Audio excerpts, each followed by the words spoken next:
Yeah, I mean, posters were fairly new technology at this time because early on in the 19th century, the only posters were just, kind of plain typeset text, very, very boring. But in the mid 19th century, the technology came along that enabled artists to produce beautiful, cool, full colour posters with hand drawn lettering. They were absolutely gorgeous works of art, and of course, they could be printed in their thousands and pasted up on billboards up and down city streets across the whole of Europe, really, but particularly in Paris. Well, we start off with the absolute wonderful Chat Noir poster, and we've put this at the beginning because it kind of, sums up the spirit of bohemian Montmartre, this wonderful, iconic black cat representing the Chat Noir, which was the cabaret where all the cool people would go in the evenings. And of course, Toulouse Lautrec himself was one of the regulars at the Chat Noir.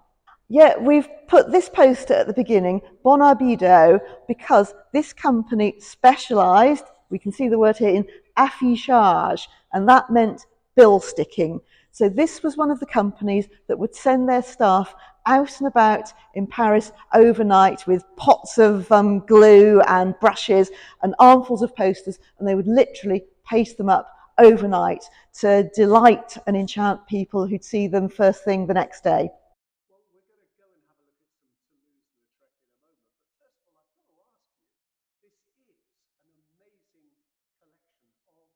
So this is a touring exhibition from the Musée d'Ixelles on the outskirts of Brussels. I don't quite know how they put the collection together, but there's always an interesting story with posters because, of course, these are ephemeral items. They were not designed to last. These, by rights, these would have all gone into the bin a century ago. But basically, because the posters were so gorgeous, people would go out onto the streets of Paris and they would literally take them off the walls and keep them. And almost certainly many of these will have come into a museum collection that way.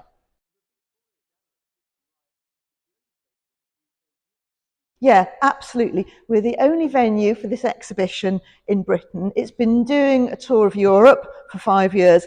It did come here briefly in 2020. It was open for just a matter of days before lockdown hit. And it was so sad when we had to close the exhibition then. So we're absolutely delighted to be able to bring it back.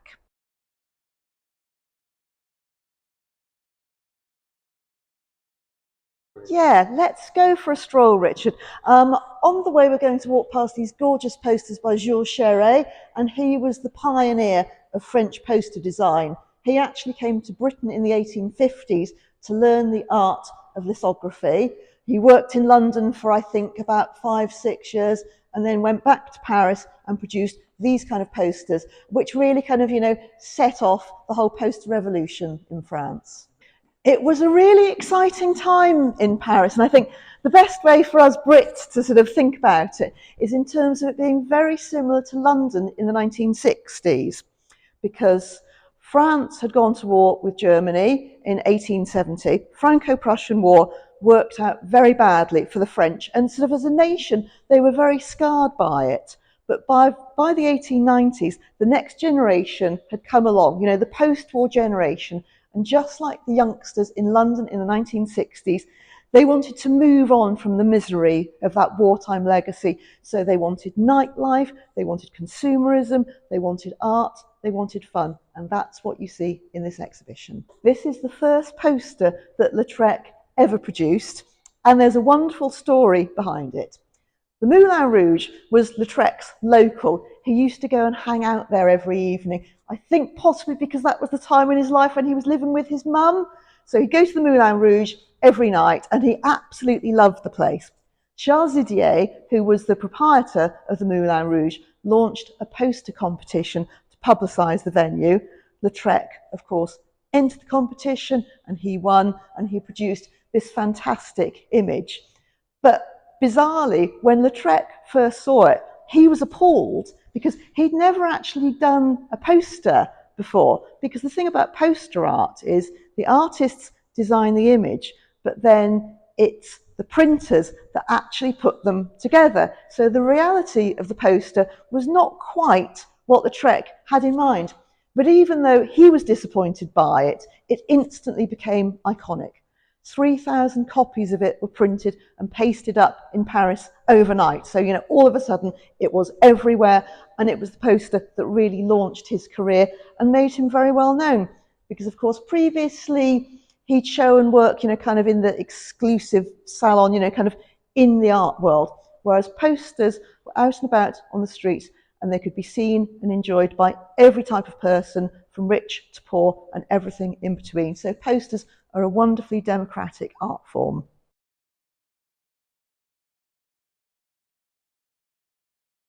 He wasn't very tall, and he did have physical issues. And actually, one sort of interesting aspect of that story is he was a real Anglophile. He loved coming to Britain, and one thing that he liked about Britain is the English were very polite about his physical problems. People in London would just, kind of ignore the fact that he was very short. So, it's a very nice endorsement from Lautrec as to, kind of the kindness of the English people in the 1890s.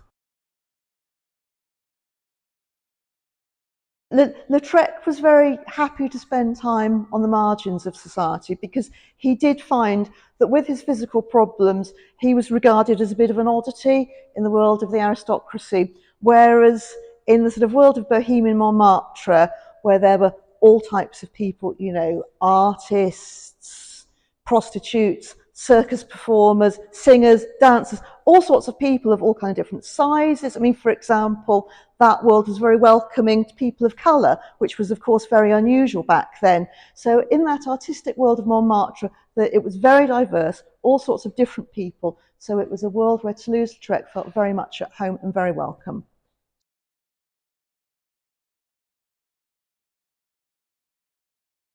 I think he was 36 when he died, but he was astonishingly prolific during his brief career.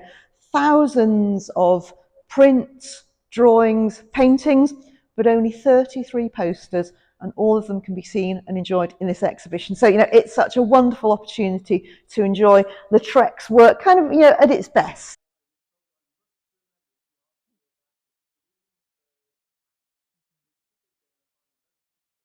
No, the Bloomberg app is absolutely wonderful. It's an arts and culture app used by well over 400 museums and galleries worldwide. Basically, it's an opportunity for us to give people more information, because as you can see, Richard, the walls are absolutely full. And although there's going to be some labels and some interpretation, we can't really get that many words on the wall. So there's going to be lots and lots of information on Bloomberg to complement what we have on display on the walls. And I mean, I'm an absolute Luddite, I don't like technology. I'm not one of those people who would put interpretation on an app for no good reason. We're doing it because it will really, kind of improve people's experience. And actually, the thing that I most like about using Bloomberg is, when I'm a visitor to an institution, I'll look at the exhibition, and often I'll refer to Bloomberg when I get back home, when I'm trying to kind of remember what something looked like or want more information.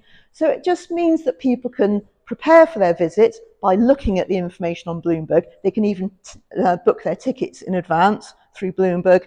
If they want to, they can look at the interpretation when they're here, and then when they go home, they can get their phone out, turn on Bloomberg, and have another look at the exhibition.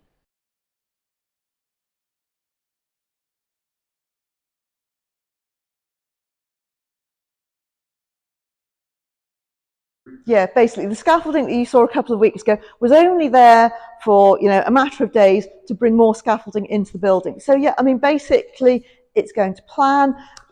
It's always a shame when we can't have the entire building open, but the work needs to be done, and it's worth it.